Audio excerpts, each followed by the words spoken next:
Musanvu muomu abali kwa limanda 218 basibwa lw'amabanja ate abaana bali 209. Abo emitwalo 3,237 muomu bakyalelemba n'emisango ate emitwalo 3,453 abo be basalire. Ab'amabanja bali 218 n'abaana bali 239. Agamba nti balina abalwadde ba COVID-19 abasoba 40 nga mu kkomera ly'eggulu balinayo 40 ate abasatu bali Jinja. Abalwadde 1,905 bakawona betulina mu malwaliro g'abasibe agajjajja ba COVID bali 47. Twakafiirwa omusibe omu kavudde COVID eyingira wano mu ggwanga. Jacob Siminyo ayogedde ku nkyukakyuka ezaakoleddwa mu kugaba paasipooti. Abasaba paasipooti bagenda kujinje ku Old Port Bell Road ku ofisi yaffe enkulu, naye abajja okukima passport mugenda Kyambogo Face Technology nti olw'abantu okubeera abangi twabawuddemu ebiwayi 2. Ategeezezza nga bwe bamaze okusalira amagezi abantu abayingira n'okufuluma disitulikiti ng'ebikwekweto ku bantu abatagondera amateeka ga byabulamu bikyagendera ddala mu maaso. Abava ebunayira baba basala okuyingira ate nga bava mu disitulikiti okudda mu disitulikiti endala bajja kukozesa ebiwandiiko byabwe bibajja ewala okusala ensala ezo. Enanga ayogedde ku mukulu w'essomero lya Yanadde and Primary School n'abasomesa 7 erisangibwa mu bitundu by'Embale nga bano basangibwa bakyasomesa abayizi nga pulezidenti yazadde amasomero ku muggalo. Abazadde b'abaana bano balina okutunnyonnyola mu statement lwaki balekayo abaana mu masomero ate ng'ekiragiro kyafuluma. Mu ngeri emu poliisi ekutte akulira eddwaliro lya Health for Life Embale Kereti Job ku by'okubba omukka gwa oxygeni okuva mu ddwaliro lya gavumenti Embale. Bafuna okwemulugunya nga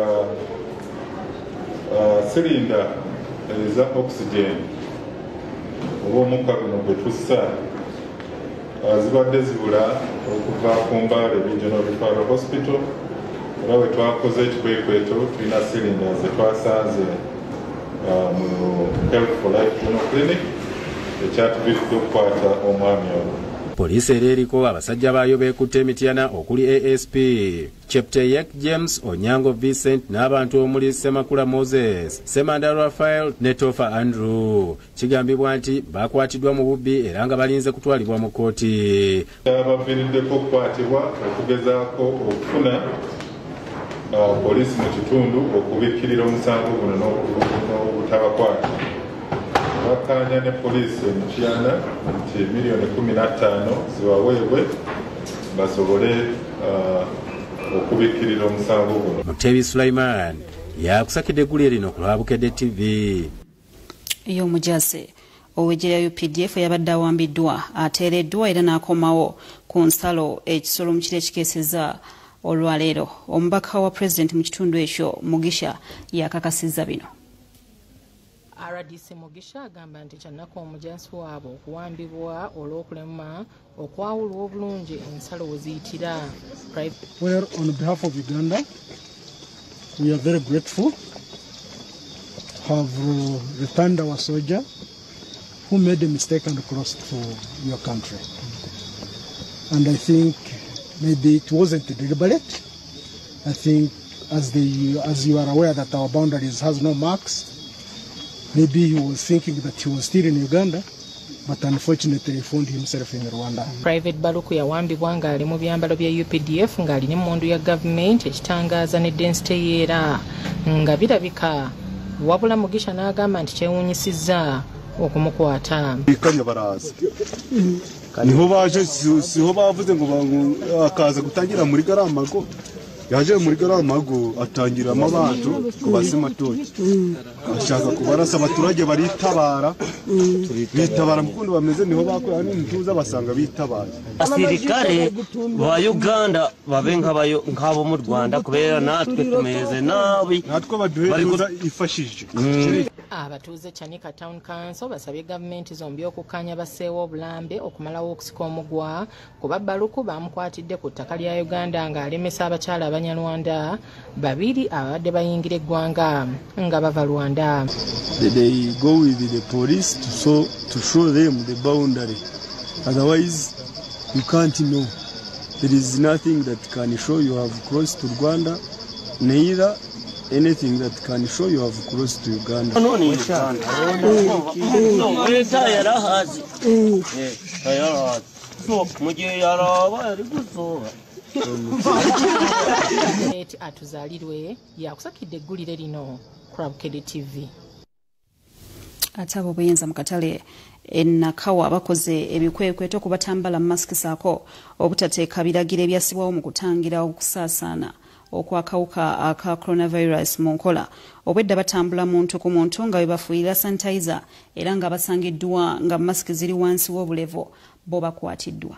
Ssentebe wa katale Nakawa Joseph Modasi n'omumyuka we George Kibirango banyikiza ebikwekweto ku batagoberera biragiro ebyasibwawo President Museveni okutangira ekirwadde kya COVID-19 okusaasaana. Bakira batambula bafuuyira abantu sanitizer n'okubakibiriza okwongera okugondera ebiragiro bino. Bategeezezza nti bakizudde nga abasuubuzi abasinga bwe bakwata ku ssente okuva mu bakasitoma baabwe tebanaba mu ngalo so nga ne ssente ziba zibaweereddwa tebazisanitizinga ekiyinza okuwa akawuka ka coronavirus omwaganya okubakwata. Sente zokutte soko nawe mu ngalo loko otakole mulise likuluma soko nawe mu ngalo loko simule mu nyindo soko nawe mu ngalo loko kwataka tuwe simule mukamwa. Ne boda ezisangiddwa ku stage ezikolera mu bikuubo ebyenjawulo zivuuyiddwa so nga n'emiryango egiyingira mu buli kikuubo gisiddwako taapu z'amazzi wamu ne sabbuuni era ng'obwedda bawa aba task force obujaketi bubayambeko okukubiriza abantu okussa mu nkola ebiragiro bino. Waliwo n'abamu abakwatiddwa nga masiki bazambalidde wansi wa mimwa era nga bano bakwasiddwa aba task force ne babatwala ku yafeesi y'akakiiko k'akatale baweebwe ebibonerezo. Tukusanga nga masiki eri mu bulago tugenda kukuggala.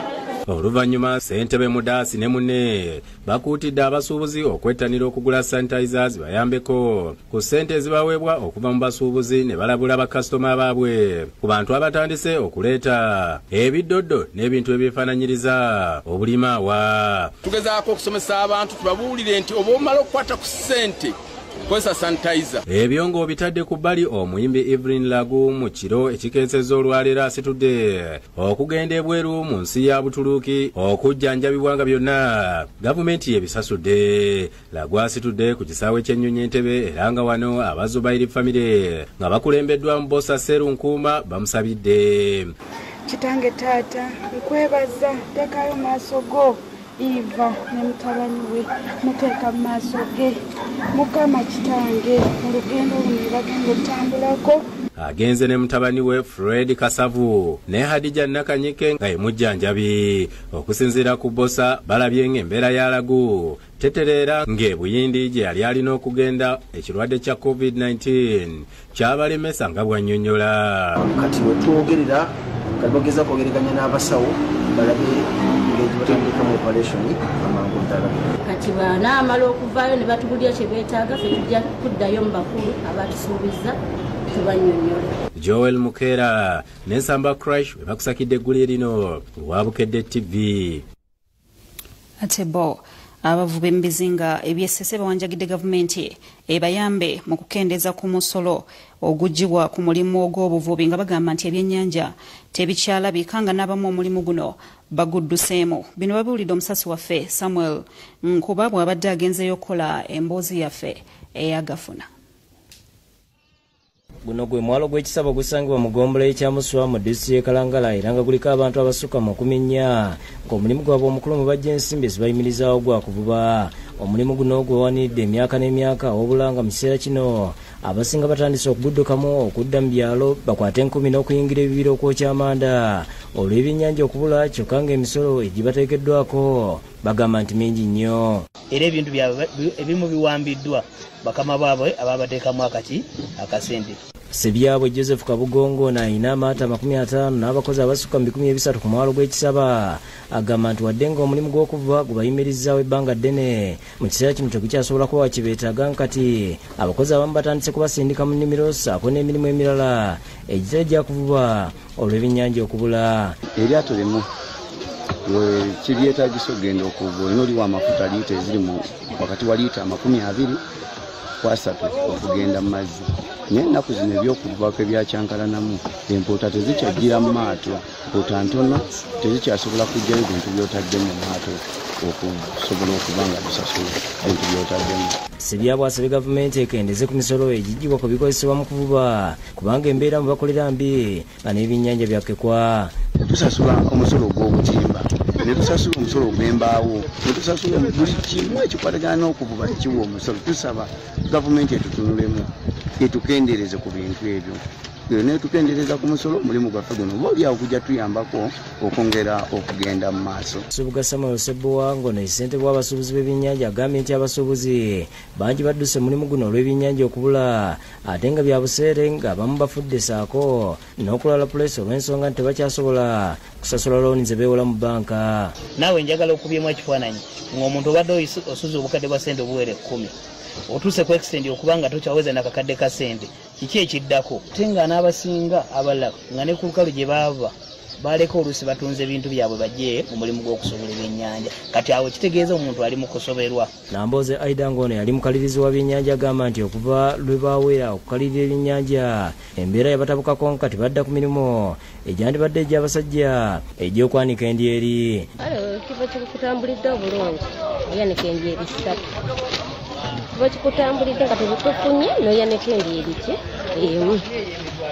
buli ndyeri ya 15. Nambooze asaba bakyala banne beenyigira emirimu emirala kubanga n'abamu be basuubiramu ensimbi tebakyalina wa kuzijja. Ava mu kutunda buli kintu kyonna kyonna n'obeera ng'otudde butuuzi olindirira musajja akuwe n'omusajja mubeeramu embeera enzibu ne zimubula ate omukazi osobola okukola okutaasaawo ka famire. Disitulikiti y'e Kalangala esinze kuyimirirawo ku mulimu gwa kuvuba wabula nga mu kiseera kino ebyennyanja byabula okuva mu mwezi gwa January okutuuka mu Gwokusatu nga kati abavubi abasinga beeyaguza lujjo nga n'abamu basengusa okuva ku myalo okunoonya emirimu emirala.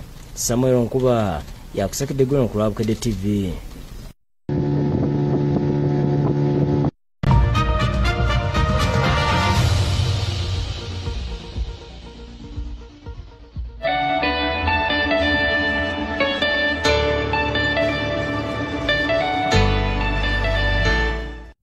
Tosubwa ku Boogedde TV1. Dokita atya okujja ku Boogedde milioni 7 zagudde. 7 ng'anyazi kuwani. Basooka ne bazikwasa mafiya Kabanda n'azireeta. Kali mutenya omwana wa Juliana wani.